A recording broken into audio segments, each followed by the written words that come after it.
Hi everyone, Drumthania Mamatano here, the internet's busiest music nerd.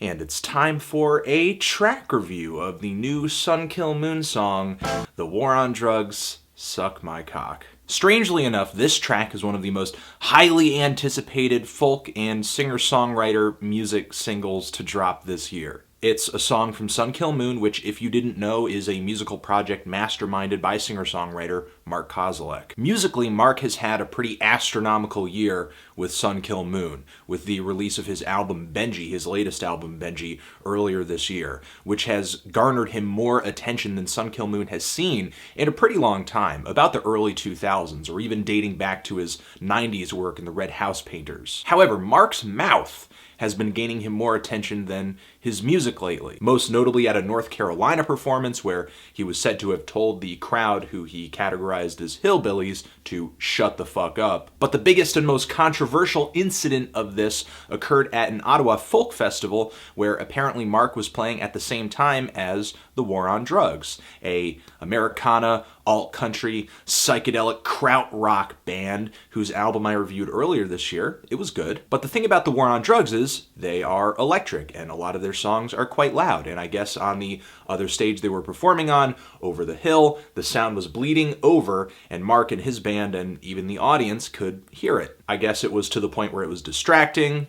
Mark wasn't happy about it. Some people have tried to turn this into an issue of ego, which maybe to a degree it is, but as anyone who thinks with their head and not with their keyboard knows, nothing can make it harder to perform music than to not hear yourself perform. But the takeaway from this experience wasn't a lesson in folk festival scheduling or technicals, but off-color stage banter, because going into the next song, Mark said, the name of this next track is The War on Drugs, Suck My Cock, which any reasonable person might interpret as a joke since no such song existed. In addition to this, Mark also had a post on his website saying there was no malicious intent behind the stage banter and that he chalked the whole thing up to a technical issue with the festival, not the war on drugs. But content-hungry music websites and an overly sensitive social climate turned this whole thing into a beef.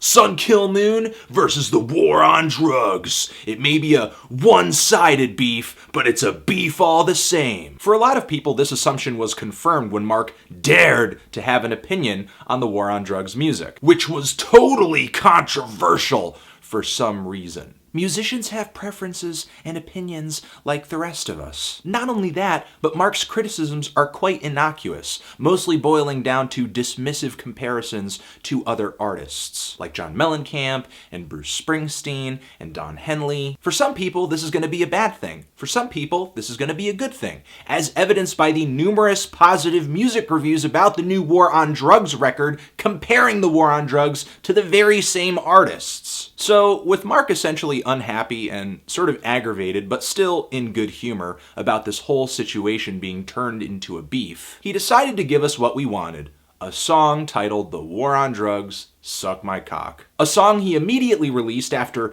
meeting the band, who in this very song he describes as nice. But that didn't keep even this song from being controversial. In this track, instrumentally, it's pretty much like many songs off of Benji. We just have guitars, vocals, some overdubs, though these overdubs aren't quite as concise or as well put together as many of the overdubs on Benji. Instrumentally, this song seems a little thrown together, but we still get about 7 minutes of music and 5 verses kind of talking about these 5 recent instances of Mark, I guess, getting in trouble for expressing himself and reacting to the drama surrounding these situations. We have a verse about the Ottawa incident where Mark isn't telling the war on drugs to suck his cock, but he is merely repeating the phrase in the chorus because he is singing about when he said that. The second verse is about the North Carolina incident, and here again we have Mark singing again and again and again in the chorus the thing he said that was so controversial. We just have him singing what he said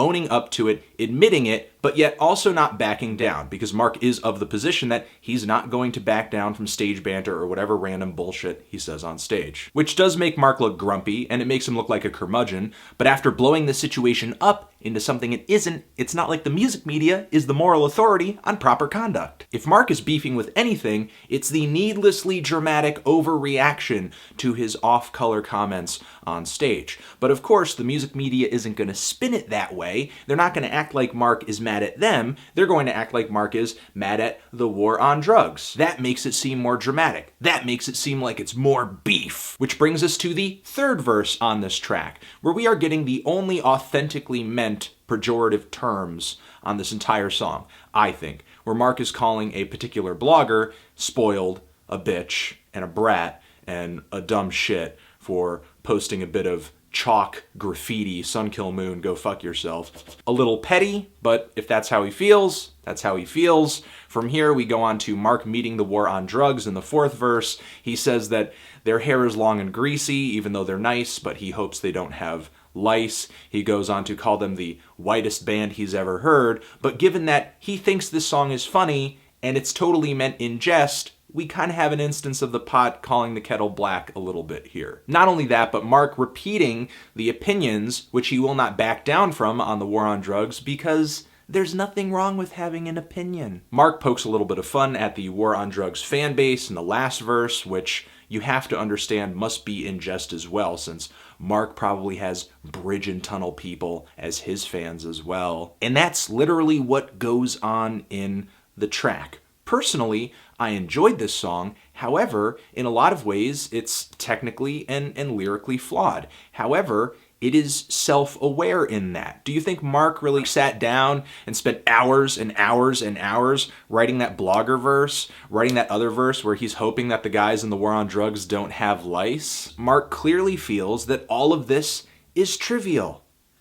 Because it is. We get bad lyrics because this is a bad song topic. And if this is a bad idea for a song, why is it not a bad idea for a really dramatic blog article or a think piece? This song is not a sweet diss, and it's not abuse either. Don't trivialize abuse by conflating this with actual verbal abuse. That's dumb. And just in case you're not aware, one of the most popular genres on the planet is loaded with figurative verbal references to oral sex. Tell me, should we start crying foul at battle rap because male and female battle rappers are verbally abusing one another? I hope you can still get a refund for that standard at the standard store, 'cause it's a double! And that's it. That's all I think about this track. It's a fun song. It's a joke. And that's it. Transition. Hey, thanks for watching. You're the best. Go chill, have a breather, take a fruit smoothie. You'll be good.